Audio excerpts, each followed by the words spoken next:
রাতের বেলায় কোনো বাচ্চা যদি কান্না করে তাহলে কি করবেন? অনেক সময় আমরা অনেক টেনশনের মধ্যে পড়ে যাই। রাত 12টা বাজে, রাত 1টা বাজে, 2টা বাজে, এমন সময় দুধের বাচ্চা কান্নাকাটি করতেছে। কান্না কেমন যেন থামছেই না, চোখ বুজে হঠাৎ করেই কান্দন। সন্ধ্যার সময় ভালো ছিল, রাত 10টা 11টার সময় ভালো ছিল, কিন্তু হঠাৎ করেই মাঝরাতে এরকমভাবে কান্না শুরু করে দেয়। যখন বাচ্চারা কান্না শুরু করে তখন আমরা কি করব? যার কারণে এই আমলটা আমাদের না জানার কারণে আমরা অনেক বিভ্রান্তের মধ্যে পড়ে যাই, অনেক টেনশনে পড়ে যাই। একটা বিষয়, সেটা হলো কি, দুনিয়ার সকল মানুষের কান্না সহ্য করা যায়, কিন্তু সন্তান যখন কান্না করে, বিশেষ করে মায়ের মনটা আর ভালো থাকে না, বাবার মনটা ভালো থাকে না, বাড়িতে যারা অবস্থান করে তাদেরও কেমন যেন কি থাকে না, ভালো থাকে না, ভালো লাগে না, কেমন যেন লাগে। কারণ বাচ্চাদের কান্না, বাচ্চাদের কষ্ট, এরা তো বলতে পারে না কি কারণে কাঁদতেছি, কোন কারণে কাঁদতেছি। ম্যাক্সিমাম যদি ব্যথার কারণে হয়ে থাকে তাহলে তো সেটা ভিন্ন বিষয়, কিন্তু কোনো শয়তানি ওয়াসওয়াসা, দেখবেন আমাদের বাচ্চারা যখন ঘুমায়, একেবারে দুধের বাচ্চা ঘুমায়, ঘুমের মধ্যে দেখেন কি হাসে। কি এরকম হয় কি হয় না? ঘুমের মধ্যে এই সমস্ত দুধের বাচ্চারা হাসে। আবার দেখবেন এই সমস্ত দুধের বাচ্চারা ঘুমের মধ্যেও আবার হঠাৎ করে কান্না করে। কেন হাসে, কেন কান্না করে আমরা কিন্তু অনেকেই জানি না। এই সমস্ত দুধের বাচ্চারা যখন ঘুমিয়ে থাকে তখন দূর থেকে শয়তান ডাক দিয়া কয়, তোর মা তো মারা গেছে।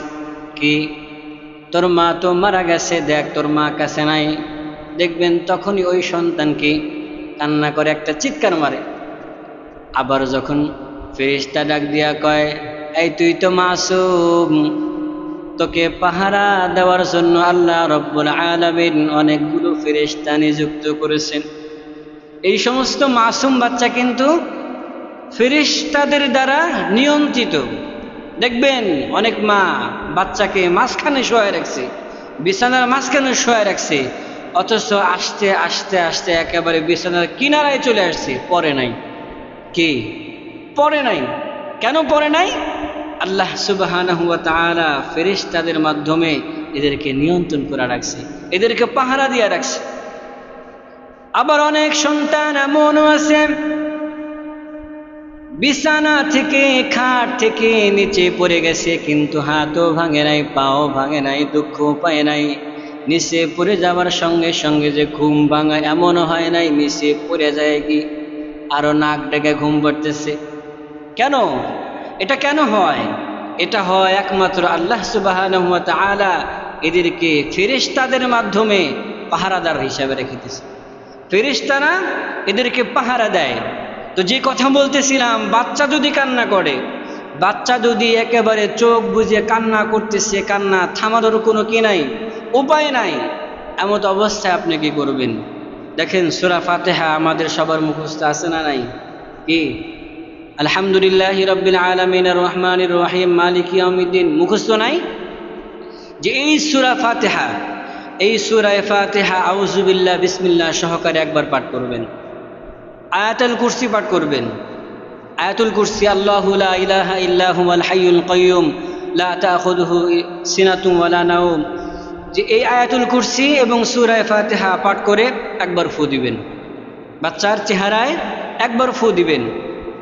এরপর আউযু বিল্লাহ বিসমিল্লাহ সহকারে সূরা ফালাক, সূরা নাস এবং সূরা ইখলাস, এই যে আউযু বিল্লাহ বিসমিল্লাহ সহকারে 3 কুল যেটা বলা হয়, এই 3 কুল ফালাক, নাস, সূরা ইখলাস পাঠ করে বাচ্চাকে ফু দিবেন। দেখবেন আল্লাহর রহমতে কোরআন দিয়ে ঝাড়ফুঁক করবেন। আজে বাজে আতা ফাতা এগুলো আমজাম, কুরবানি, খোদারি, মেহেরবানি, এই সমস্ত কথার মাধ্যমে ফকিরান্তি, এগুলো বিষয় নাই। এই যে কোরআনের মাধ্যমে, কোরআনের শব্দ, কোরআনের আয়াত, কোরআনের সূরা দ্বারা বাচ্চাকে পড়ে ফু দিবেন।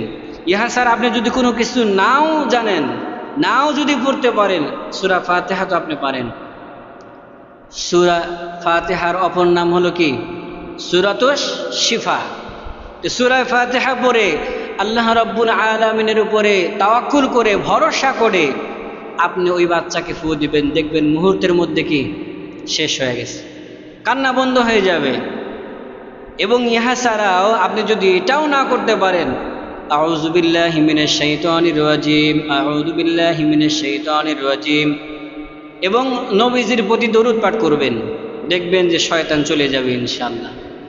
এই আমলটা খুবই গুরুত্বপূর্ণ, কারণ রাত 2টার সময় বাচ্চা যদি কান্না করে, আপনি হুজুর পাবেন কই, কবিরাজ পাবেন কই, অন্যান্য পাড়া প্রতিবেশী কাউকে ডাকলেও সে কি কাছে আসবে না। আর একটা বাচ্চার সেন্সিটিভ, একটা বাচ্চার মনের অবস্থা একমাত্র মা ছাড়া কেউ বলতে পারে না। কারণ দুধের বাচ্চা, সে তো কথাই বলতে পারে না, তার কোথায় ব্যথা লাগতেছে, কি জন্য কান্না করতেছে, এটা দুনিয়ার কোনো মেডিকেল সায়েন্স কোনো জায়গায় ধরা পড়বে না, কোনো ল্যাবেও ধরা পড়বে না। ধরা পড়বে কোথায়? মার মধ্যে একটা রাডার আছে, এই রাডারে ধরা পড়বে।